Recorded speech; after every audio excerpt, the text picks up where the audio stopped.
मुहाफिज एक ऐसा अल्फाज जिसको सुनते ही हमारे जहन में एक तहफ़्फ़ुज़ का साया नजर आता है। हमारे माशरे में जहां बहुत से जराइम ने जन्म लिया हुआ है, इस जराइम की रोकथाम के लिए किसी मुहाफिज का होना जरूरी समझा जाता है। एक मुहाफिज वो होते हैं जो हुकूमत पाकिस्तान की जानिब से हर आम शहरी की जान और माल का तहफ़्फ़ुज़ फराहम करते हैं, जिसे हम पुलिस और रेंजर्स के नाम से जानते हैं। दूसरे मुहाफिज वो होते हैं जो हमारी सरहदों की निगरानी करते हैं, जिन्हें हम पाक फौज के नाम से जानते हैं, जिनका काम पूरे मुल्क में हिफाजत करना है।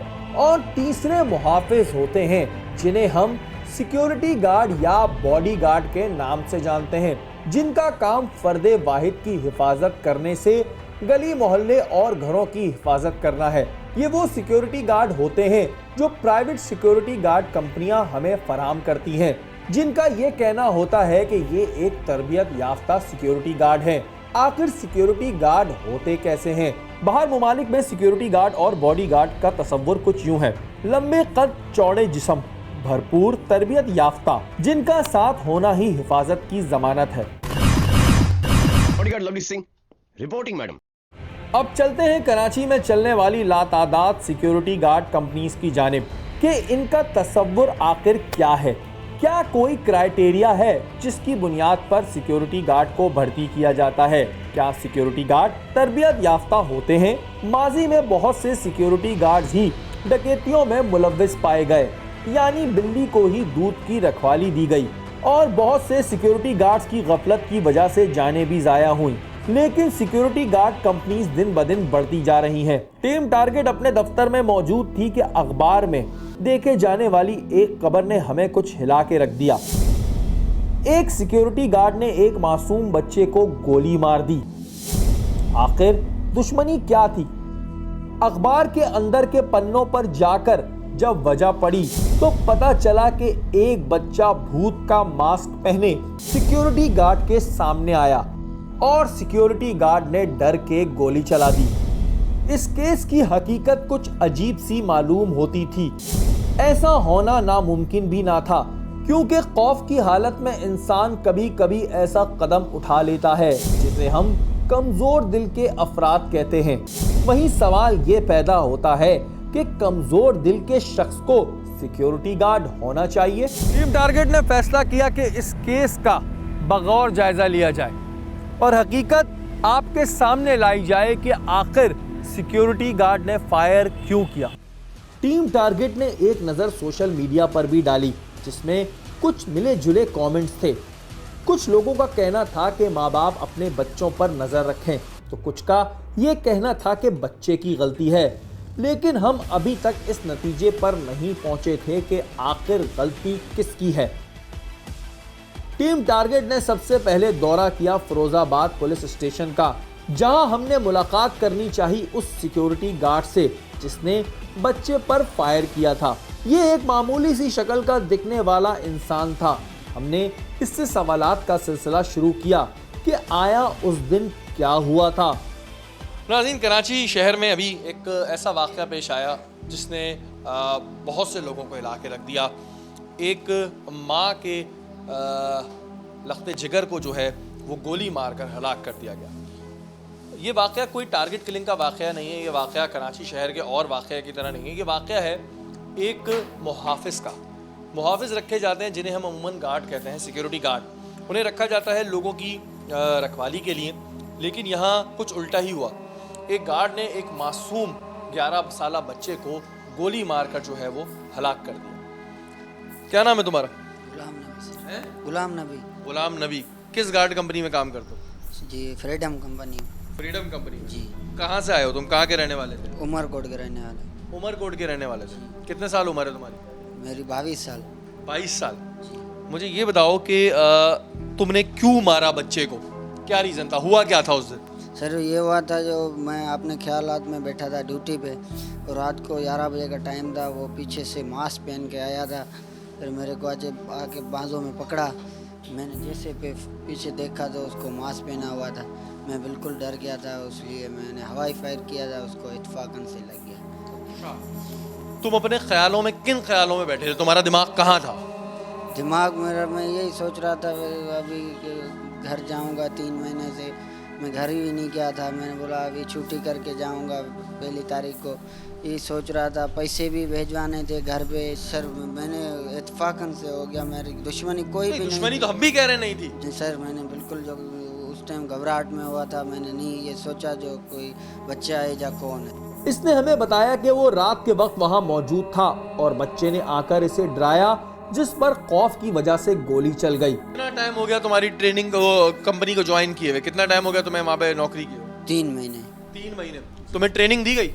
जी। क्या ट्रेनिंग दी गई? ट्रेनिंग यही दी कि जो 15 दिन हमारे को ट्रेनिंग दी क्या गई। 15 दिन में क्या ट्रेनिंग दी गई? तुम्हें असला- सिखाया गया कि किस तरह खतरे का सामना करना है, किस तरह उछल के कूदना है, किस तरह देखना है कि ये खतरा है या ये खतरा नहीं है? तो तुम्हें ट्रेनिंग क्या दी गई? मेरा सवाल उधर अटका है, ट्रेनिंग क्या दी? ट्रेनिंग से सर ये असला जो गोली लगाने का और गोली बस ये गोली निकालने ऐसे का। निकालो, ऐसे निकालो। ये तो 1 घंटे में मैं भी सीख लूंगा।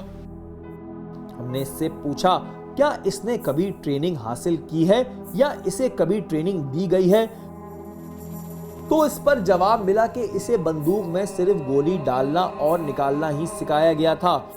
मेरे को असल में जो रिपीटर ही सिखाया गया था। बस वो एक सिखाया गया कि ऐसे गोली डालते हैं, जी। ऐसे आगे पीछे करते हैं जी। और ऐसे किसी के जी मुंह पे फायर नहीं, हवाई फायर करने का हमारे को इजाजत था। तो जो तुम्हें कोई हवाई भी फायर करने का ज्यादा तुमने बच्चे को, ऊपर होता है। तो फिर तुम्हारा कहाँ था? जी मेरा यूं था। तो उसका मतलब कि हवाई नहीं कर रहे थे ना? जी हवाई फायर कैसे होता है करके दिखाओ। ये तुम्हारी रिपीटर है, अब हवाई फायर कैसे करोगे? ऐसे होता है। ऐसे होता है। और बच्चा कहाँ था? बच्चे का कद कितना था? बच्चा मैं जब इस कुर्सी पे बैठा था ना, हाँ। ऐसे मेरे हाथ में गन थी, ऐसे रख के बैठा। लोड करके बैठे हुए थे। जी जी नहीं लोड नहीं। कुर्सी दो, बैठो, करो, करके दिखाओ। ये बच्चा आ रहा है, ये पीछे से बच्चा पीछे से आया है, ठीक है चलो आ गया। उसने आके क्या किया? उसने आके जो मेरे बांधों को पकड़ा, हाँ। जैसे मैंने देखा तुम डर गए? तो बिल्कुल मैं घबराहट में, ऐसा इतना घबराहट हो गई जो मैं होश में नहीं था। जैसे ही मैं ऐसे करके ऐसे फायर किया था, इतना ऊपर फायर क्या किया? बच्चे का कद ये था क्या? ऊपर से फायर किया था उसको इत्तेफाक। नहीं, ऊपर से कैसे इत्तफाकन रिपीटर का फायर है भाई, टन टन टन थोड़ी हो रहा था। बच्चे का कद है इतना, बैठो बैठो बैठो बैठो बैठो, शाबाश। बच्चे का कद है इतना, इतना ही है ना, मैं गलत नहीं कह रहा। बच्चे इतना कद है, बच्चे ने आके तुम्हें यहाँ से पकड़ा, तुम खड़े हुए, अब खड़े हो, इतना कद है, फायर कहाँ लगा? तुम तो इशारा कर रहे हो ऊपर का, तुमने कहाँ मारा? हाँ ऐसे बैठा था, हाँ हाँ। जैसे वो आया तो मैं ऐसे करके जैसे ऐसे किया तो उसको ऊपर लगा। तुमने नीचे किया ना, हवाई फायर का इरादा नहीं था तुम्हारा। तुम्हारी गार्ड कंपनी ने तुम्हें ट्रेनिंग क्या दी? ट्रेनिंग तुम्हें दिया, ट्रेनिंग दी नहीं ना कोई? असला जो ये गोली लगाने का, गोली बस निकालने ये ट्रेनिंग दी, असला लेने का। तुमसे पूछा कि कभी तुमने ये काम किया है पहले? का। जी नहीं, यहाँ इससे पहले पूछा तुम था। थे सिक्योरिटी गार्ड? जी नहीं, कितनी तनख्वाह मिलती है तुम लोगों को? तनख्वाह 14,000। तुमने अपनी सोचों में थे तुम, और तुमने किसी के बच्चे को मार दिया, अब क्या करें? सर इत्तेफाकन से हो गया सर, वो तो मेरे को भी अफसोस है, वो उसका तुम्हारे बच्चा- अफसोस के चक्कर में किसी का बच्चा मारा गया, तुम्हारे अफसोस के चक्कर में, क्योंकि तुम्हारे पास ट्रेनिंग नहीं थी। जी इधर गलती तुम्हारी भी, और तुमसे ज्यादा गलती उस कंपनी की है जिसने तुम जैसे लोग रखे। ये तो हमारे यहाँ का अलमिया है ना कि जितनी भी गार्ड कंपनीज हैं वो कर ये रही हैं कि इस तरह के जो बाहर से आए हुए होते हैं, जिनके पास कोई रोजगार नहीं होता, ना गार्ड बना देती हैं। गार्ड की एग्जांपल मैं आपको टेलीविजन स्क्रीन पर दिखाऊंगा। गार्ड का मकसद क्या होता है? गार्ड रखा क्यों जाता है? रखते क्यों ऐसे गार्ड? जी हम तो ऐसे। कोई डाकू मारा है आज तक?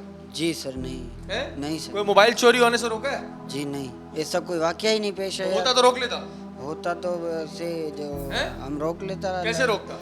से तुम तो डरपोक है, बच्चे ने भाऊ किया, तूने गोली मार दी। सर उसको मास्क पहना हुआ था तो इसलिए। मास्क पहना, डरपोक है ना? तो जहन में आया जिन आ गया? जी हाँ बिल्कुल, ये तुम्हें ऐसा लगा जिन आ गया? जी जी हाँ। तो जिन को तुमने गोली मार दी, तुमने कहा जिन को मारूंगा कुछ नहीं होगा। मैं घबराहट में हुआ था सर, मेरे को मालूम नहीं था, मैं हवाई कर रहा हूँ यहाँ सीधा मार रहा हूँ। गार्ड कंपनीज ये वेरीफाई नहीं करती कि भाई इनका मेडिकल कराएं, इनको चेक करें, इनमें कोई मेडिकल प्रॉब्लम है, कोई जहन में खौफ है। ये एक डरपोक तरीन इंसान है जिसको गार्ड का दर्जा दे दिया गया। इन लोगों की ट्रेनिंग तो दूर की बात, ये आया है, इसको 3 महीने हुए थे, इसको 15 दिन, ये झूठ बोल रहा है कि 15 दिन की इसको ट्रेनिंग दी, कि इसको 1 दिन में सिखाया हुआ, ये गोली लगी, ये निकाली। ऐसा ही था? जी ऐसे ही था। और ये गोली इसने जिंदगी में पहली बार चलाई थी। पहली बार चलने वाली गोली ही मासूम बच्चे की जान ले गई। तुम्हें जब से गार्ड बनाया, तुमने अपनी जिंदगी में ट्रेनिंग के लिए कितनी गोलियां चलाई होंगी? ट्रेनिंग के लिए एक भी नहीं चलाई थी सर। एक भी नहीं चलाई थी? नहीं सर। जिंदगी में पहली गोली तुमने उस बच्चे पे चलाई? पहली फायर किया था, पहली बार ही फायर। वो बच्चे पे किया। जी अब आप बताएं, जितनी गार्ड कंपनीज है ना, इनका ऐसा ऑडिट होना चाहिए, इनका ऐसा ऑडिट होना चाहिए ना, ये इंसान बन जाए। अब आप देखें कि इस बंदे ने कभी जिंदगी में गोली चलाई नहीं थी, और पहली चलाई तो बच्चे पे चलाई। अब मैं इसको कसूरवार बोलूं या उन कंपनी वालों को कसूरवार बोलूं जो इस तरह के लोगों को लाके भर्ती करते हैं। अब टीम टारगेट ने रुख किया उस बच्चे के घर का और उस जाए वक़ुआ का जहां वाकया पेश आया था। हकीकत जानना हमारे लिए जरूरी था, इस वजह से हमने जाए वक़ुआ का रुख किया। हमारी अब तक की इन्वेस्टिगेटिव रिपोर्टिंग से हमें इस बात का अंदाजा हुआ था कि ये शख्स सिक्योरिटी गार्ड नहीं बल्कि गांव से आया हुआ एक शख्स था जिसे बंदूक पकड़ा के खड़ा कर दिया गया था। टीम टारगेट की मुलाकात इस बच्चे के अहले खाना से हुई। इसका बाप एक रिक्शा ड्राइवर था। नाज़रीन, इस वक्त मैं मौजूद हूँ अली हसन के घर में। अली हसन वो बच्चा जिसकी उम्र 10 से 11 साल थी और उसकी एक मासूम शरारत ने उसकी जान ले ली। कुछ लोग कुछ बातें कर रहे हैं, कुछ लोग कुछ बातें कर रहे हैं, कुछ लोग बोल रहे हैं ये वाक़या गलती से पेश आया, कुछ बोल रहे हैं कि जी गार्ड का इतना कसूर नहीं है, जो सोशल मीडिया पे मैंने चीज़ें अब तक पढ़ी। लेकिन मेरा एक सवाल ये है कि क्या वो कंपनीज जो इस तरह के लोगों को गार्ड भर्ती करती हैं, क्या उनकी ट्रेनिंग दी जाती है? क्या वो प्रोफेशनल्स होते हैं? वो अभी जो हमने इंटरव्यू किया उसमें हमने प्रूव कर दिया और आगे भी हम बहुत सी चीज़ें भी प्रूव करेंगे। इस वक्त उस बच्चे के वालिद साहब मेरे साथ मौजूद हैं, शौकत साहब इनका नाम है। शौकत साहब, सबसे पहले तो जी बड़ा अफसोसनाक वाक़या है और इस पर ज़ाहिर है अल्लाह ताला आपको सब्र ही अता फरमाए। मुझे थोड़ा सा बताइएगा कि कितनी उम्र थी, क्या करता था अली हसन? 11 साल उम्र थी। वो पढ़ता था। कौन सी क्लास में पढ़ता था? वो पहले इकरा मदरसे में पढ़ता था, फिर उसके बाद जो है कि वो कहा कि अब्बू मुझे जो है ना भाई के साथ स्कूल पढ़ना है, तो फिर ये इब्राहिम भाई स्कूल में डाल दिया मैंने उसको। अभी स्कूल में पढ़ता था दूसरी में। अच्छा, आप क्या करते हैं? आप? मैं रिक्शा चलाता हूँ। रिक्शा चलाते हैं। अच्छा, ये वाक़या कैसे पेश आया, आपको किस तरह पता चला, क्या हुआ था, थोड़ा सा हमें बताइए। ये ऐसे हुआ कि बीमारी जो फुप्पो थी ना, उनका इंतकाल हुआ था, उसका चैलन था, तो हम वहाँ गए सब, यानी कि तकरीबन 1:30-2 बजे के करीब हम घर से ना सारे इकट्ठे गए वहीं पे, जो है कि फिर हम लोग शाम तक वहीं रुके हैं। फिर वहाँ से अपनी बहन के घर पे आ गए। बहन के घर से यानी कि जो है कि भाई साथ आ गया, तो मैंने अपने बच्चों को दूसरी गाड़ी में भेज दिया, खुद जो है कि दूसरी में अपने वाली में था मेरा बड़ा बेटा और वो मैं था। एहसन के पास साइकिल थी, अली एहसन के पास, और वो उसने कहा अब्बू आप लोग चलें, मैं साइकिल पे आता हूँ। वो साइकिल पे आए, हम तकरीबन अंदर घुसे हैं। हम मैंने देखा कि 2 गार्ड्स बैठे हुए, एक सिविल ड्रेस में था, एक ड्रेस में था। तो मैंने उनसे सलाम दुआ की है। सलाम दुआ करके मैंने तकरीबन 8 से 10 मिनट हुए होंगे। उसके बाद एक फ़ायर की आवाज़ सुनी मैंने। जब फायर की आवाज़ सुनी तो मैंने उसको लाइटली ले लिया।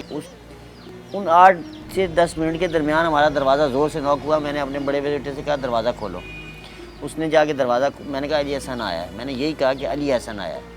अली एहसन को वो तो कहता है कि अब्बू आज उससे मैं बात करूँगा। मैंने कहा तुम बात नहीं करना, जल्दी से दरवाज़ा खोलो, मैं खुद बात कर लूँगा। दरवाज़ा खोला, दूसरे गार्ड ने कहा कि तुम्हारे भाई को गोली लगी है। इसी तरह मुस्तफ़ा मेरे बेटे ने चीख के मुझे कहा कि अब्बू अली एहसन को गोली लगी है। हम उसी टाइम भाग कर गए हैं, बाहर देखा है तो मेरा बेटा वहाँ पे ढेर हुआ पड़ा था। बातों में इसके बाप ने ये इंकिशाफ किया कि ऐसा कोई मास्क मेरे बच्चे के पास ना था, क्योंकि इस मास्क की कीमत 1500 से 2000 थी और मैं इतना अमीर नहीं कि अपने बच्चे को ऐसा मास्क दिलवा सकूं। अच्छा, एक मास्क का जिक्र बड़ा रहा, वो मास्क कब से था उसके पास? सर उसके पास जो है कि कभी जो है कि बचपन से लेके अब तक मैंने कभी उसके साथ ना ऐसी कभी उसे शरारत करते हुए देखा और ना कभी उसने ऐसी शरारत की। अच्छा, ये कितने बजे का वाक़या है? रात के कितना बजे? ये तकरीबन रात के 10:30 बजे का टाइम था। 10:30 बजे कोई ऐसा को अंधेरा भी नहीं होता कि रात के कोई 3-3:30 बजे का वाक़या मैं कहता हूँ सर, यहाँ पे आप रात को 3:30 बजे आएँ, यहाँ पे आपको शहीद मिल्लत पे भी ट्रैफिक मिलेगी, अमीर खुसरो रोड पे भी ट्रैफिक मिलेगी। उसके बाद जो है कि यहाँ पे इतनी लाइटिंग है कि आप सुई रात को फेंक दें, मैं हालांकि मेरी नज़र बहुत वीक है, मैं आपको ढूंढ के दे दूंगा कि ये सुई पड़ी हुई। जब मुझसे आप डर गए हैं तो आप मेरे फ्रंट पे गोली मारे ना। आप मुझे जब मैं घर पे जा रहा हूँ तो आप मुझे घर से पीछे मार रहे हैं फायर। पॉइंट जो है वो मैंने उस वक्त भी पकड़ लिया था। और बात यह है कि जी एक रिक्शा चलाते ही है अब, और अगर कोई सोच रहा है अगर कोई गार्ड कंपनी ये सोच रही है, क्योंकि ज़ाहिर है वहाँ भी गार्ड ही है, और उस गार्ड से ज़्यादा गलती उस कंपनी की है, उसको आना चाहिए कटहरे में कि वो अनाड़ियों के हाथ में असला पकड़ा देते हैं, ना कोई ट्रेनिंग होती है ना कोई कुछ होती है। तो अगर वो जो गार्ड कंपनी जिसका नाम फ्रीडम है, जिसका गार्ड आज भी यहाँ खड़ा हुआ है बड़े धड़ल्ले से, अगर वो आज भी ये सोच रहा है, वो गार्ड कंपनी का जो मालिक है वो आज भी ये सोच रहा है कि वो उन्हें दबा देगा, तो थोड़ा सा गलत सोच रहा है। मैं अल्लाह की रज़ा मान के मैं छोड़ देता हूँ, मगर मैं ये चाहता हूँ कि अगर मैं छोड़ देता हूँ, कल को हज़ारों बच्चे हैं, किसी अमीर का भी बच्चा है, गरीब का भी बच्चा है, कल और किसी के साथ ये हादसा पेश होगा, तो फिर क्या वो छोड़ देंगे? ज़ाहिर है बड़ा एक अफसोसनाक वाक़या है। कुछ कहना चाहेंगी आप? मैं कहना चाहूँगी कि मुझे इंसाफ चाहिए अपने बेटे के लिए, क्या क्या इंसाफ चाहते हैं आप? कि जैसे मेरे बेटे के साथ किया वैसा उसके साथ भी करना चाहिए।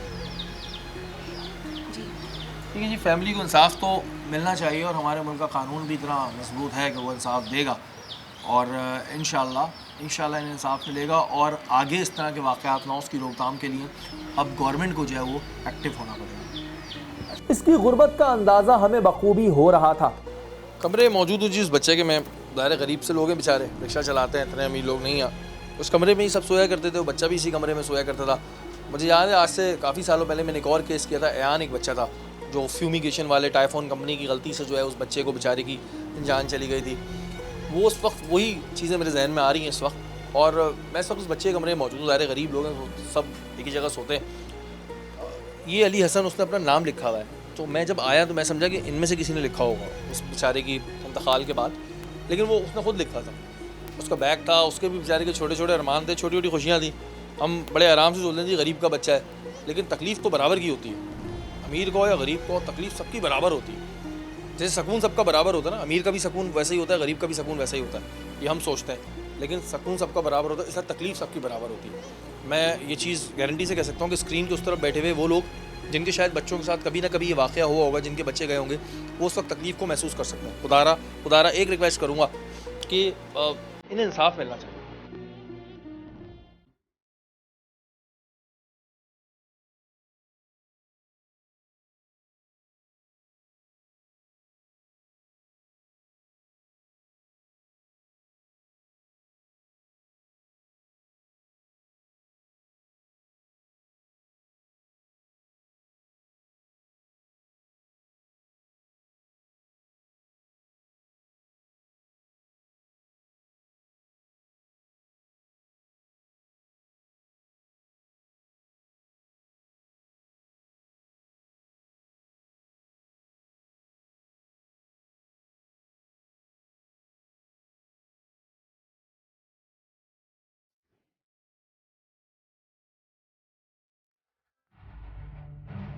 इसके बाद हम जाए वक़्वा पर पहुंचे। हमारे जहन में बहुत से सवालात जन्म ले रहे थे, चूंकि ये हादसा हमें गैर दानिस्ता नहीं लग रहा था। जितनी दूर से गोली चलाई गई थी, इस जगह से दोनों जगहों के बीच में तकरीबन 10 से 15 फीट का फासला था, और इतने फासले से कोई भी शख्स आराम से देख सकता है कि बच्चा है या फिर भूत। और सिक्योरिटी गार्ड की आंखें भी खराब नहीं थी। अगर ये बच्चा पीछे से आकर सिक्योरिटी गार्ड को डराता जो लकड़ी की चौकी में मौजूद था, तो बच्चे को गोली लगने के बाद 10 से 15 फीट दूर वो कैसे जाके गिरा, और गोली बच्चे को पीछे से लगी थी, यानी बच्चे की कमर सिक्योरिटी गार्ड की जानिब थी।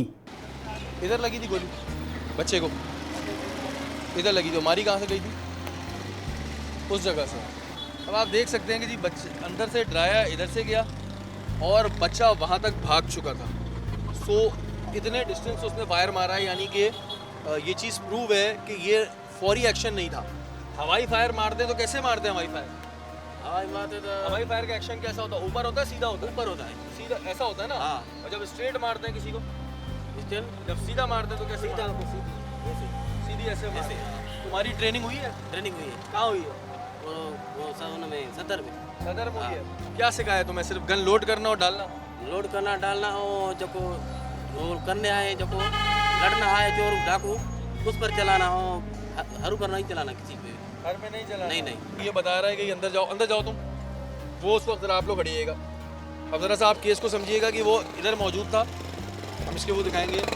इधर से बच्चे ने डराया, और बच्चा डराकर उधर तक पहुंच गया, यानी कि अच्छा खासा डिस्टेंस आ गया, उसके बाद उसने फायर किया है। ये रैपिड एक्शन नहीं था कि जी आया डराया और उससे फायर हो गया। आया डराया फायर होना वो एक अलग होता है कि जी आप आए, आपको डराया गया और आपसे फायर हो गया, ऐसा नहीं था। ऐसा नहीं था। तुम्हें कितना टाइम हुआ है गार्ड कंपनी ज्वाइन किया? 17 दिन 8-7 दिन हो गए।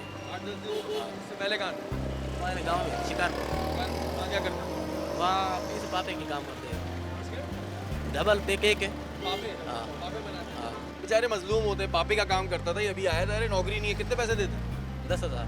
10,000 रुपये देते हैं इसको, बेचारे का पापे का काम करता था, इसको बुला के दे दिया। इसकी कसूर नहीं है, लेकिन उन कंपनीज का कसूर है जो इनको ले रही हैं, उनको चाहिए कि प्रॉपर ट्रेनिंग दें। चल के आपको एक खाका दिखाते हैं कि उस रोज क्या हुआ था। सिक्योरिटी गार्ड के मुताबिक वो रात में मौजूद था और थोड़ी गुनूदगी में था।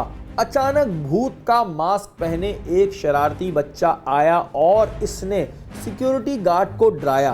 आंख खुलने पर सिक्योरिटी गार्ड के सामने एक भूत मौजूद था, जिस पर इसने डर कर फायर किया और बच्चा मौके पर ही हलाक हो गया। लेकिन क्या किसी ने ये सोचा कि ऐसा भी तो हो सकता है कि दिन भर की थकान और गुस्से के बाद सिक्योरिटी गार्ड को अपने किसी मसले या परेशानी में गुम था और अचानक एक शरारती बच्चा जिसे वो अच्छी तरह जानता था आया और इसने उसे डराया, जिस पर वो डर गया और फिर गुस्से में जानने के बाद कि ये वही बच्चा है, इसने फायर कर दिया।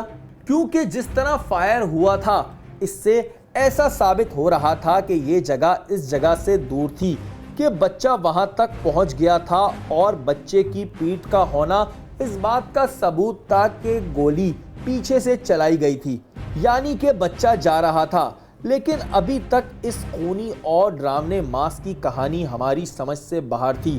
टीम टारगेट ने रुख किया उन बाजारों का जहां पर ऐसे खौफनाक मास्क बिका करते हैं।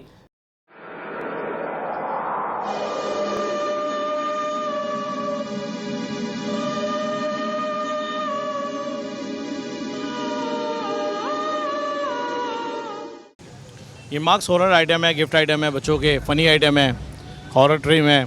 ये भूत बंगलों वगैरह में इस्तेमाल होते हैं। काफ़ी लोग गलत इस्तेमाल करते हैं, काफ़ी लोग लेके जाते हैं अनजाने में, किसी को डराते हैं। गलत बात है, ठीक है, एंटरटेनमेंट करना चाहिए, लेकिन वहाँ करना चाहिए जहाँ इसको कोई बर्दाश्त कर ले। कीमत जानने पर मालूम हुआ कि ऐसे मास्क कम से कम 1500 से 2000 के होते हैं। 1500, 2000 ये आते ही महंगे हैं। और इस बच्चे के पास 1500 से 2000 वाला खूनी मास्क कहां से आया? हमारे मुताबिक वो बच्चा वहां अकेला मौजूद नहीं था, वहां और भी बच्चे मौजूद थे।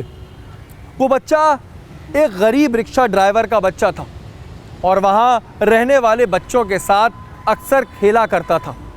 ऐसा भी तो हो सकता है कि किसी और बच्चे ने उसे वो मास्क दिया हो और सारे बच्चे बैठकर ये तमाशा देखना चाह रहे हो कि आखिर सिक्योरिटी गार्ड डरता कैसे है, और उस बच्चे ने अपनी बहादुरी का मुजाहिरा दिखाने के लिए ये नादान हरकत की। और इस वाक़े के हो जाने के बाद सबने अपने बच्चों को घरों में ले लिया हो और कोई सामने ना आया हो। क्या किसी ने इस जाविये से सोचने की कोशिश की? क्योंकि अब तक उस खौफनाक और खूनी मास्क का मौमा हल नहीं हो पा रहा था। उन्हीं की गलती है, कंपनी वालों की गलती है। उन्होंने बगैर वेरीफाई उसके भेजा था ना, उसकी ट्रेनिंग भी नहीं थी सिक्योरिटी गार्ड की। सुनने में तो यही था। सबसे पहले तो इतने नॉन प्रोफेशनल जो सिक्योरिटी गार्ड हैं वो नहीं होने चाहिए, क्योंकि आगे वाला तो गोली मार के चला जाता है, लेकिन जो माएँ पैदा करती हैं और जो बाप रेस करते हैं, आप उनके दिल से पूछें कि उन पे क्या गुजरती है। बेसिकली ये तो पहले मैं ये समझता हूँ कि ये गलती जो है ये सिक्योरिटी गार्ड कंपनियाँ जो हैं जो प्रोवाइड कर रही है सिक्योरिटी गार्ड्स को, बेसिकली गलती उनकी है, क्योंकि वो ऐसे बंदों को हायर कर रही है जो कि मतलब ट्रेंड नहीं होते, वेल ट्रेंड नहीं होते। अगर आप एक अनट्रेंड बंदे को एक चीज़ दे देते, उसको पहले तो ये समझ नहीं आती कि इसको चलाना कैसे, लोड कैसे करना है, अनलोड कैसे करना है। ये लोग 2-3 दिन के लिए ट्रेनिंग में भेज देते हैं और उसके बाद फिर आप लोगों को कम पैसों में, क्योंकि कंपनीज तो पैसों को देखती है, वो तो इस चीज़ को नहीं देखती, वो तो खाली फॉर्मेलिटीज़ प्रोवाइड कर रही है। नॉन प्रोफेशनल गार्ड्स जो हैं इनका बाइकआउट होना चाहिए, सही है, इन कंपनियों का, इनकी। और जो मतलब प्रोफेशनल्स हों, जो मतलब एलिजिबल हों इस चीज़ के लिए, उनको रखना चाहिए, ऐसे तो नहीं चलेगा ना। आजकल के जो गार्ड्स हैं उनको तो ख़ास तौर पे इतनी नॉलेज और इतनी इन्फॉर्मेशन तो उनको देनी चाहिए कि छोटे बच्चे को देखकर इस तरह से ना किया जाए तो बेस्ट। पहले चेक करें, उनसे कुछ डॉक्यूमेंट्स वगैरह दें। भले अगर आपसे वो 10,000 रुपीज़ मांग रहे हैं आपकी सिक्योरिटी गार्ड कंपनी जो है, तो भले आप उनको बता दें कि मैं 15,000 रुपये हम लोग देंगे, लेकिन मतलब हमें बंदा जो है वो ऐसे वेल ट्रेंड बंदा हो। ये ना हो कि मतलब आप किसी को भी पकड़ा ले। तो वो कहते हैं ना कि जो सस्ता रोए बार बार, महंगा रोए एक बार। बच्चों को समझाएं और बच्चों को ये भी समझाएं, क्योंकि हम जिन माहौल में रहते हैं वो इतने पढ़े लिखे लोग नहीं होते, तो इस तरह के मजाक से गुरेज करें। ये काम एक पार्टी का नहीं है, ये हम सब का काम है। ये हमारे मुहाफिज कहाँ हैं? ये लोग इस तरीके से कर रहे हैं जो बच्चों के साथ इस तरीके से, मतलब समझो खेल हो रहा है, एक तरीके से खेल है ये। खौफनाक खूनी मास्क का मौमा हल नहीं हो सका। समझ नहीं आया कि वो मास्क कहाँ से आया, लेकिन एक नादान हरकत की वजह से एक सिक्योरिटी गार्ड की गोली लगने से एक 11 साला बच्चा अपनी जान से हाथ धो बैठा। अब जिम्मेदार कौन है? सवाल ये पैदा होता है कि जिम्मेदार कौन है? क्या जिम्मेदार वो सिक्योरिटी गार्ड है जो तरबियत याफ्ता नहीं था, या फिर जिम्मेदार है वो कंपनी जिसने बगैर तरबियत के एक सिक्योरिटी गार्ड को खड़ा कर दिया कि लो असलहा और खड़े हो जाओ। हम हर दफ़ा अपना प्रोग्राम के आखिर में एक बात कहते हैं कि अगले हफ्ते हाजिर होंगे किसी नए प्रोग्राम के साथ, लेकिन अगले हफ्ते हाजिर होऊंगा इसी प्रोग्राम के साथ और आपको दिखाऊंगा कि कराची शहर में चलने वाली जो गार्ड्स कंपनीज हैं इनकी हकीकत क्या है, किस तरह कराची शहर में सिक्योरिटी गार्ड भर्ती होता है। और एक सवाल आपसे जानना चाहूँगा कि क्या आप देखना चाहेंगे कि जिस सिक्योरिटी गार्ड कंपनी की वजह से ये 11 साला बच्चा अपनी जान से हाथ धो बैठा है, क्या उन पर कोई फ़र्क पड़ा? अगले हफ्ते का इंतज़ार कीजिएगा। अगर आपके इर्द गिर्द कोई भी गैर कानूनी काम हो रहा हो या फिर आप टारगेट की टीम का हिस्सा बनना चाह रहे हैं तो आप हमें ईमेल कीजिए। हमारा ईमेल एड्रेस है target@aaj.tv। आप हमें फेसबुक पे भी ज्वाइन कर सकते हैं। अगले हफ्ते हाजिर होंगे इसी प्रोग्राम के साथ और इसी टॉपिक को लेकर। तब तक के लिए इंतज़ार कीजिएगा। अल्लाह ने के बाद।